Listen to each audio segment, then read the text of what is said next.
चलो, पिछला क्लास में वर्क एनर्जी पावर का थ्योरी पढ़ चुके थे। आज हम लोग उससे रिलेटेड कुछ क्वेश्चन करेंगे। तो वर्क एनर्जी पावर से ही रिलेटेड आज क्वेश्चन करेंगे। ये सीट सबके पास है ना जी? देख लो, वर्क एनर्जी पावर का सबके पास सीट होना चाहिए। हम क्वेश्चन नहीं लिखेंगे, कितना क्वेश्चन बोर्ड पे लिखेंगे। सीट तैयार कराया है तुम ही लोग के लिए।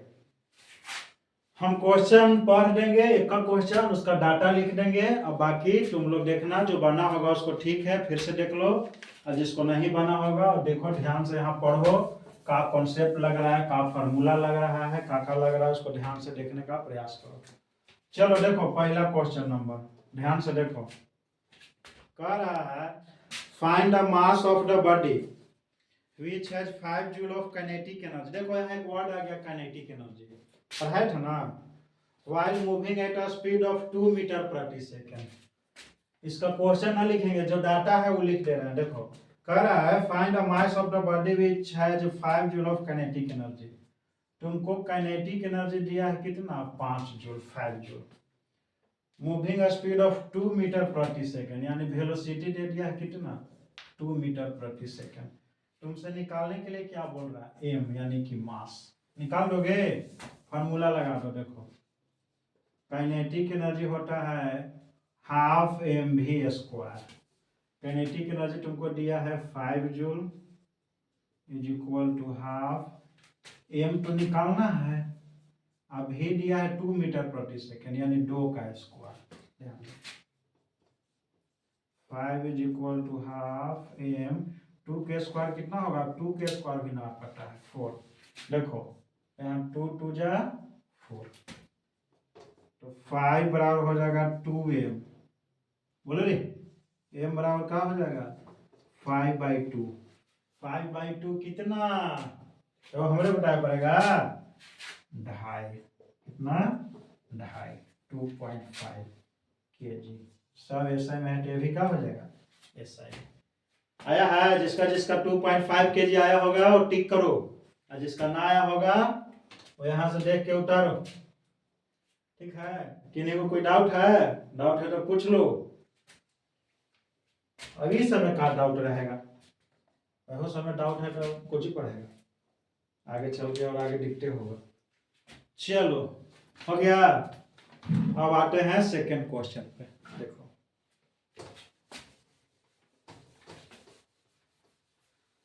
सेकंड क्वेश्चन बाबू कह रहा है, देखो हाँ सेकंड क्वेश्चन बड़ा ही मजेदार क्वेश्चन है। ठीक है बाबू, इसको थोड़ा ध्यान से देखना। देखो कह रहा है a body of mass 5 kg initially at rest। कह रहा है कि कोई एक वस्तु है जो प्रारंभ में विरामावस्था में है, is subjected to a force of 20 Newton, जिस पर एक 20 न्यूटन का बल लगाया जाता है।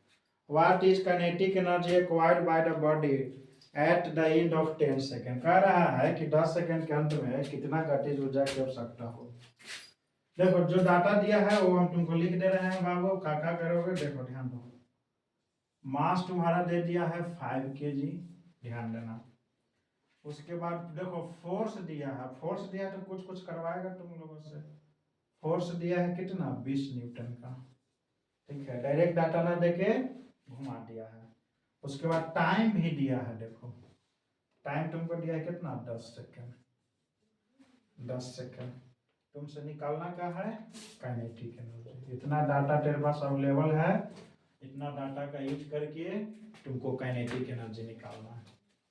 काइनेटिक एनर्जी निकालने के लिए क्या करोगे रे बच्चा?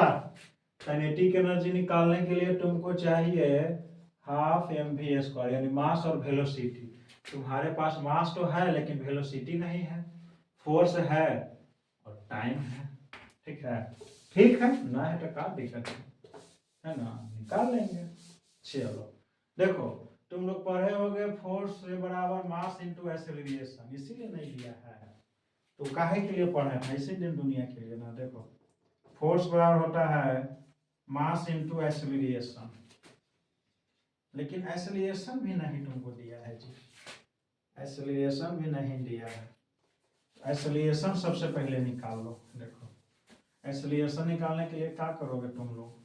ध्यान दो, एक्सेलरेशन निकालने के लिए तुम लोग फार्मूला लगा लो v equal to u plus 18। हाँ मास फोर्स दिया तो निकल ही जाएगा। फोर्स बराबर मास इंटू एक्सेलरेशन। देखो फोर्स दिया है 20 न्यूटन का, मास दिया है 5 इंटू एक्सेलरेशन है, तुमको निकालना है।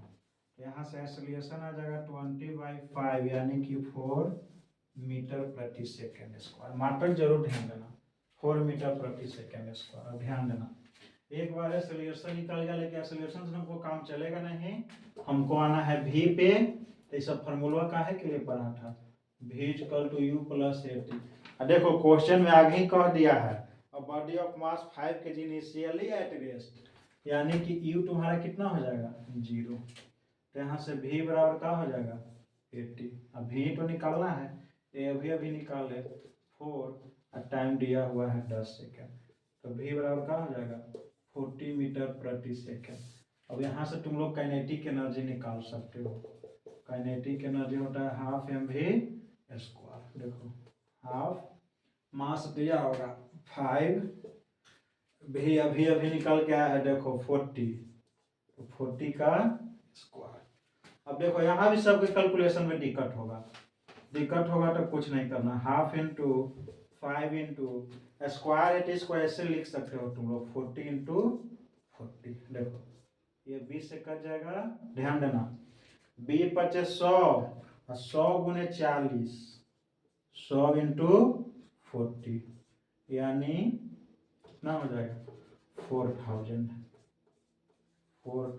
क्या जूल, 4000 जूल। जिसका 4000 आया होगा वो टिक करना, ना आया होगा वो लिखो। देखो इसमें तुमको काम थोड़ा ज़्यादा करना था, डायरेक्ट भी ना दे के ये 40 दे दिया था। तो ये 40 इसलिए दिया था ताकि तुम भी तक पहुँचो। नहीं तो लाइफ में भी यही होता है बाबू, डायरेक्ट कुछ नहीं मिलता है, वहाँ तक तुमको पहुँचना होता है। कैसे पहुँचोगे ये तुम पे डिपेंड है, जितना मेहनत करोगे उतना आगे जाओगे। सब कुछ सजा के नहीं मिलता है थाली में। चलो आगे देखो, उतारो पहले इसको सब बढ़िया से, उसके बाद आगे वाला बताते हैं, ध्यान दें।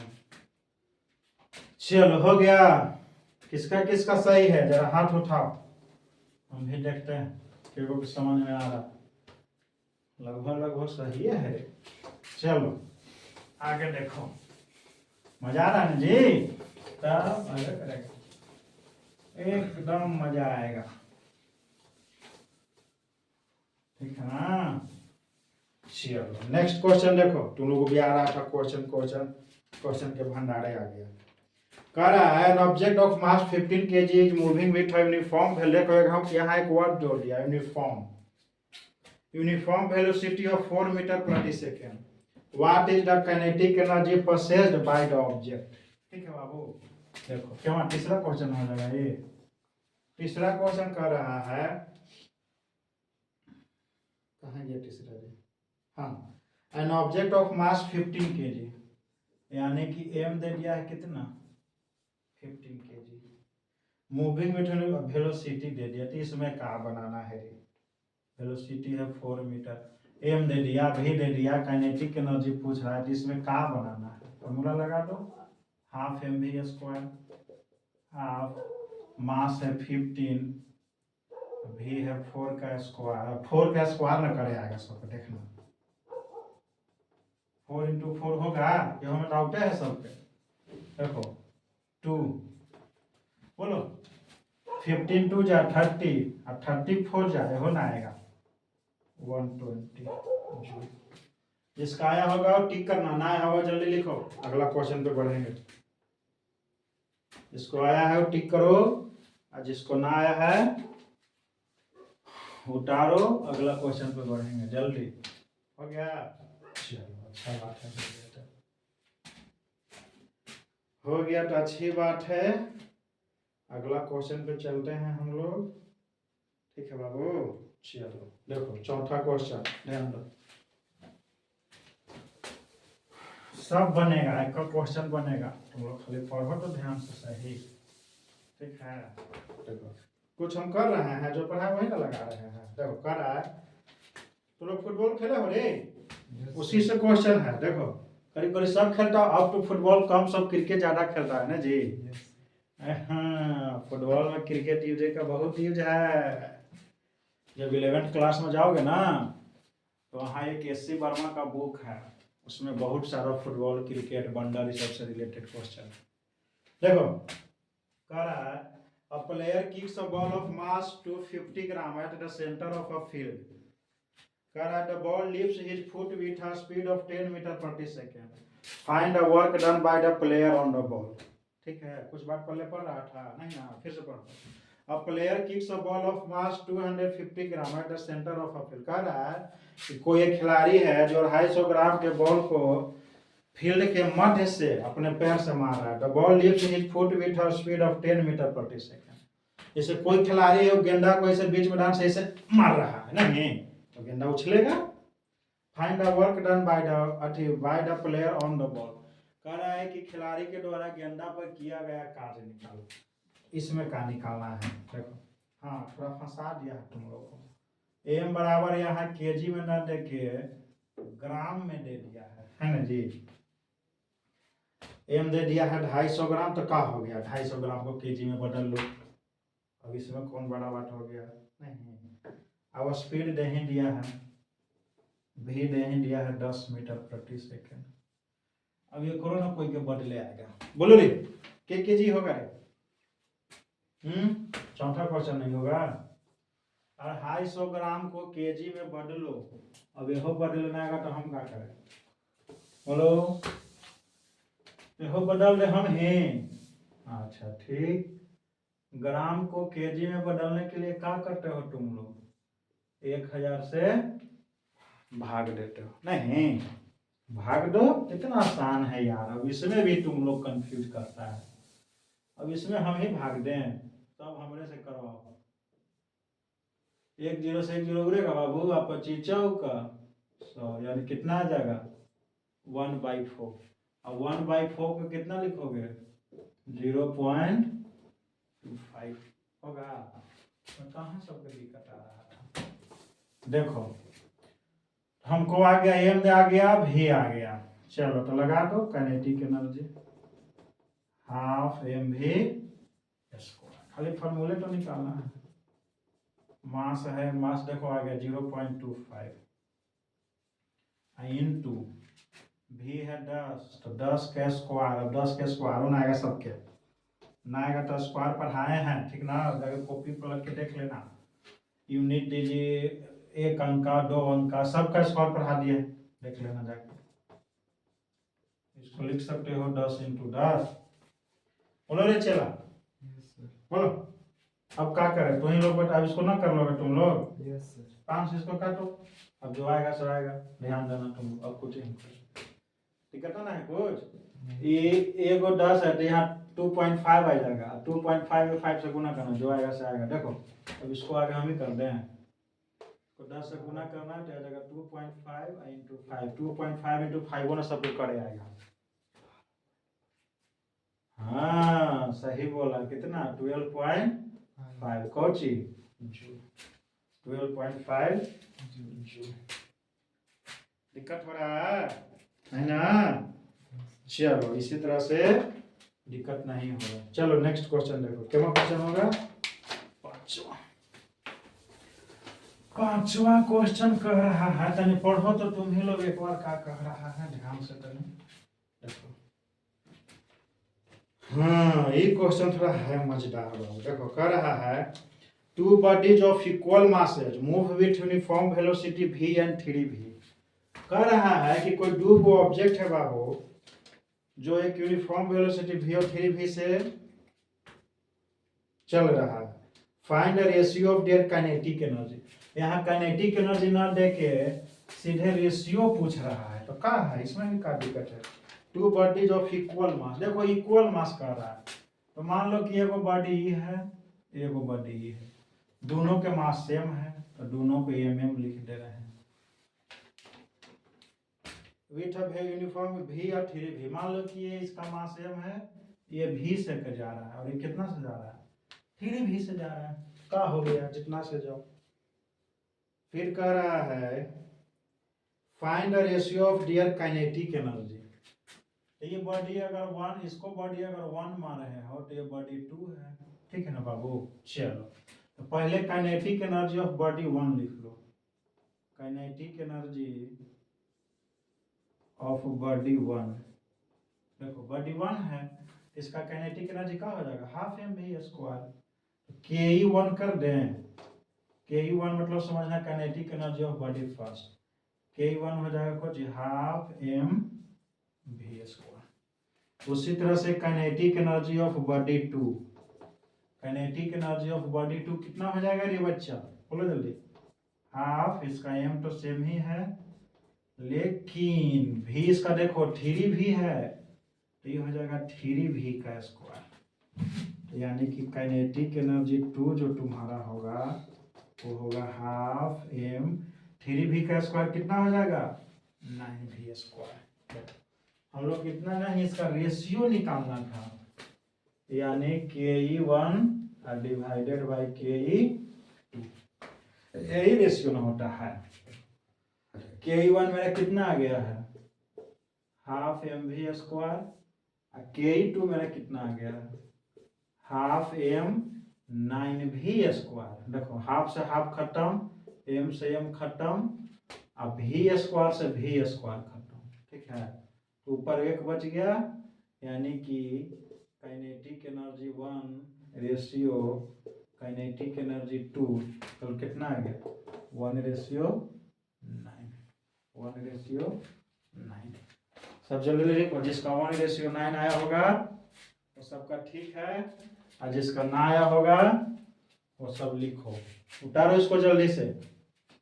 Kinetic energy of 1 ratio kinetic energy of 2 is equal to 1:9।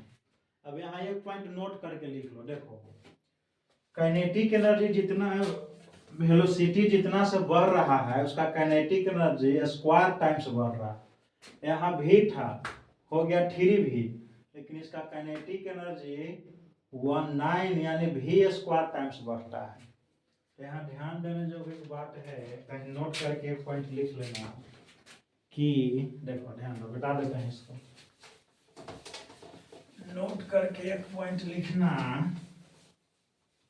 कि kinetic energy of any body, any moving body, लिखो शॉर्ट में ही लिखते हैं, kinetic energy of any body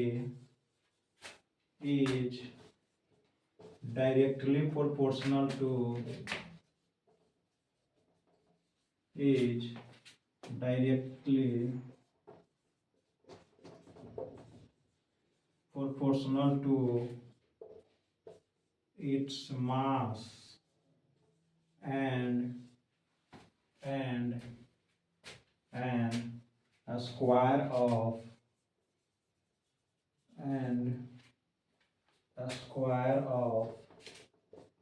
its velocity,